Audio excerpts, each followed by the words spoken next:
হায় রে দুনিয়া, কারোর ভালো কেউ পছন্দ করে না। এটাই হচ্ছে দুনিয়ার নীতি। আপনি যদি ভালো থাকেন, আপনার আশেপাশে মানুষ কিন্তু একদম পছন্দ করবে না। বলবে কেন ও ভালো রয়েছে, কেন ও ভালোভাবে চলাফেরা করে, কেন ও যে সুন্দর জীবনযাপন করে। হ্যালো ভিউয়ার্স, আসসালামু আলাইকুম। কেমন আছেন সবাই? আশা করছি যে যেখানে আছেন অনেক অনেক ভালো আছেন। আলহামদুলিল্লাহ, আমিও আমার ফ্যামিলি নিয়ে অনেকটা ভালো আছি। তো দেখেন, এখন হচ্ছে বিকাল। তো বিকালে হচ্ছে আমাদের এখানে হাট, আজকে হাটের দিন, গ্রামের হাট। তো হাটের দিন আপনার ভাইয়া বাসায় ছিল। তো আপনার ভাইয়া হাটে গেছে, হাট থেকে দেখেন কত সবজি কিনে নিয়ে আসছে, আর হচ্ছে মাছ কিনে নিয়ে আসছে। তো এই যে দেখেন সবজিগুলো সব নামিয়ে নিছি, এখন হচ্ছে আমি মাছগুলো নামিয়ে নিব। তো আপনার ভাইয়াকে বলছি মাছ ভালো না পেলে মুরগি নিয়ে এসো, কারণ ও গেছে হচ্ছে বাজারের লাস্টের দিক, মানে সন্ধ্যা হয়ে গেছে তখনই আর কি গেছে। ওই টাইমে হচ্ছে ভালো কিছু পাওয়া যায় না। এ ঘুমাইছিল আর একটু কাজ ছিল, গাড়ি পরিষ্কার করছে, এই কারণে হচ্ছে দেরি হয়ে গেছে। তো যাই হোক, আলহামদুলিল্লাহ, যে বাজার করে আনছে খুবই ভালো বাজার করে আনছে, সবজি আনছে, আর এদিকে হচ্ছে একটা মাছ আনছে, বড় সাইজের একটা গ্লাস কাপ মাছ আনছে। আর মাছটা হচ্ছে বাজার থেকে কেটে নিয়ে আসছে, কারণ জানে যে আমি এই টাইমে, এই সন্ধ্যা টাইমে আমি মাছ কাটবো না। কারণ আমি সন্ধ্যা টাইমে কখনোই মাছ কাটি না, যত বড়ই মাছ আনুক আমি ফ্রিজ রেখে দিই। সন্ধ্যার সময় আমি কখনোই মাছ কাটি না। তো সে মাছ কেটে নিয়ে আসছে, আর এনেই বলছে মাছগুলো ফ্রিজে রেখে দাও, এখন ধোয়াও লাগবে না, এভাবেই রেখে দাও, পরে সকালে ধুইও আর কি। তো ওইভাবেই আমি ঢেলে পরে ফ্রিজে রেখে দিছি। আর আনছে হচ্ছে এই যে খাবারটা। আর আমাদের গ্রামের হাটের দিন খাবার তো অবশ্যই আসবেই আসবে, হাটে গেলেই খাবারটা। অন্য দিন হচ্ছে পেঁয়াজু আনে, আজকে আনছে পুরি, আলুর চপ, আর হচ্ছে পেঁয়াজু আনছে।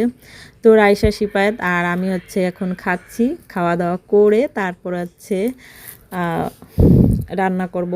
তো রাতে রান্না। আর এদিকে হচ্ছে ডিম আনছে 1 ডজন।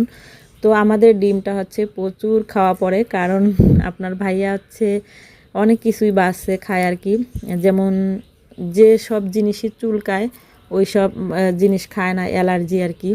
ওর নাকের পলিপাস আছে, এই কারণে হচ্ছে অ্যালার্জি জিনিস খেতে চায় না, ট্রিটমেন্ট চলতেছে এই কারণে। তো ডিমটা হচ্ছে প্রচুর খাওয়া পড়ে। তো এই 1 ডজন ডিম হচ্ছে আজকে আনবে, একদিন, একদিন কিংবা 2 দিন এরকম হয়ে যাবে, তারপরে শেষ।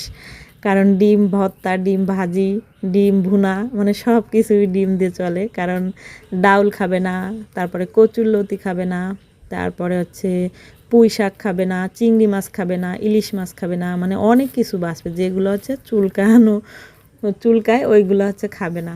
এই কারণে হচ্ছে অনেক কিছু বেছে বেছে চলতে হচ্ছে আমাদের, এর একটা মাস আমাদের এরকম কষ্ট করে চলতে হবে। তো এই যে গ্লাস কাপ মাছ নিয়ে আসছে, তো গ্লাস কাপ মাছ দিয়ে আলু দিয়ে আমি ঝোল রান্না করব। এখন হচ্ছে পরের দিন সকালবেলা, বুঝছেন? তো সকালবেলা চলে আসছি রান্না করতে। আর মাছগুলো হচ্ছে আমি সব সুন্দর করে ধুয়ে নিছি, ধুয়ে ফ্রিজে রেখে দিছি, আর অল্প একটু মাছ আর কি নিয়ে নিছি রান্না করার জন্য।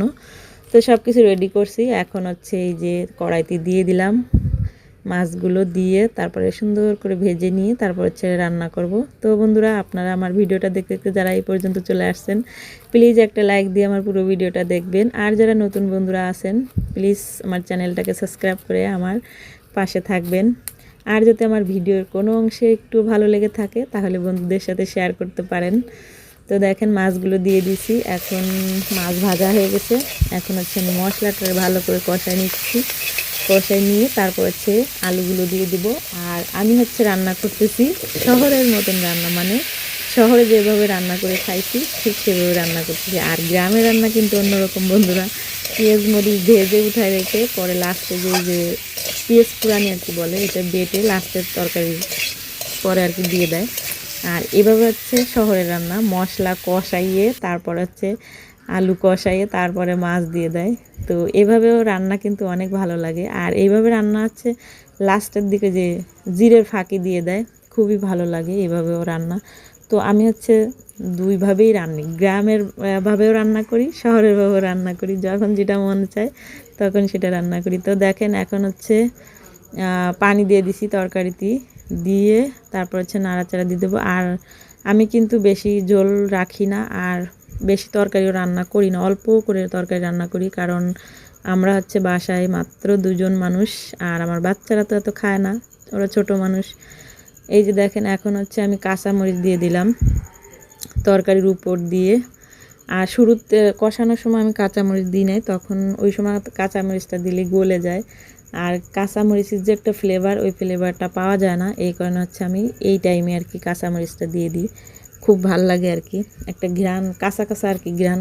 তো দেখেন অবশেষে তরকারি রান্না প্রায় কমপ্লিট, কত সুন্দর কালার আসছে দেখেন। আর বড় মাছ দিয়ে যে কোনো তরকারি দিয়ে রান্না করলে তো অসাধারণ লাগে, অনেক মজা লাগে। তো দেখেন এখন হচ্ছে ভালো করে একটু নাড়াচাড়া দিছে, আর আলুগুলো কিন্তু সিজে গেছে। এখন আমি হালকা জিরের গুঁড়া দিয়ে দিব, ভাজা জিরের গুঁড়া আর কি দিয়ে দিব উপর দিয়ে তারপর হচ্ছে নাড়াচাড়া দিয়ে নামাই নিব। তো ওই যে দেখেন ভালো করে তরকারিটা একটু জাল হচ্ছে, আর বেশি ঝোলও রাখবো না, হালকা ঝোল রাখবো। তো এখন আমি এই যে জিরে গুঁড়া দিয়ে দিলাম। এই জিরেটা লাস্টে দেওয়াতে কিন্তু তরকারির ফ্লেভারটা অনেক সুন্দর হয় আর খেতেও অনেক মজা হয়। বন্ধুরা, দুঃখের বিষয় আমার মাছগুলো না ভেঙে গেছে, অনেক সুন্দর করেই ভাজতে গেছিলাম, তবে কেন যেন মাছগুলো ভেঙে ভেঙে গেছে। তো যাই হোক, ভাঙুক, সমস্যা নাই, আমরাই তো খাবো, অন্য কেউ তো আর খাবে না, তাই না? ভেঙেই তো খাবো, আস্ত মস্ত খাওয়া যাবে না।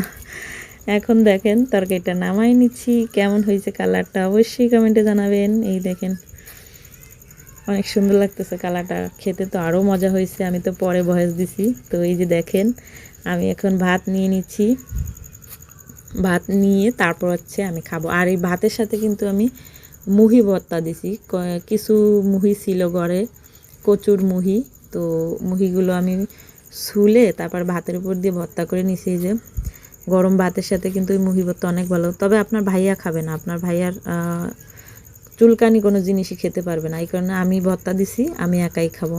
আর এই যে নিয়ে নিলাম তরকারি, কত বড় একটা মাছের লেজা নিলাম, এখন হচ্ছে আমি খাবো। তো বন্ধুরা, একটা দুঃখের বিষয় আপনাদের সাথে শেয়ার করি, সেটা শেয়ার না করলেই হবে না। কারণ হচ্ছে আমি রান্না করতেছি, একটা ফকির আন্টি আসছে বাসায়, এসে বলতেছে চাউল দাও, পরে দিছি চাউল, তারপর বলতেছে মা ভাত আছে, আমি বলতেছি হ্যাঁ ভাত হয়ে গেছে, আর তরকারি আপনার 5-10 মিনিটের ভিতর হয়ে যাবে, আপনি একটু বসেন। তো সে বসছে, 5 মিনিট বসে, বসার পরে বলতেছে আচ্ছা তুমি রান্না শেষ করো, আমি আসতেছি, আমি এই দিক থেকে একটু চাল উঠে নিয়ে পরে আসতেছি। আমি বলছি আন্টি ঠিক আছে আপনি যান, আমি সব রেডি করতেছি। ও মা, সব কিছু রেডি করছি, সেই আন্টির কোনো খবর নেই। খুব খারাপ লাগছে, মানে কষ্ট লাগছে যে কেন যেতে দিলাম, না খাইয়ে কেন যেতে দিলাম। আমি 5 মিনিট যদি বসায় রাখতাম ভালো হতো না বলেন? খুব কষ্ট লাগছে। তো বন্ধুরা, আমার এই ছোট্ট ভিডিওটা আপনাদের কাছে কেমন লাগছে অবশ্যই কমেন্টে জানাবেন। আল্লাহ হাফেজ, আসসালামু আলাইকুম।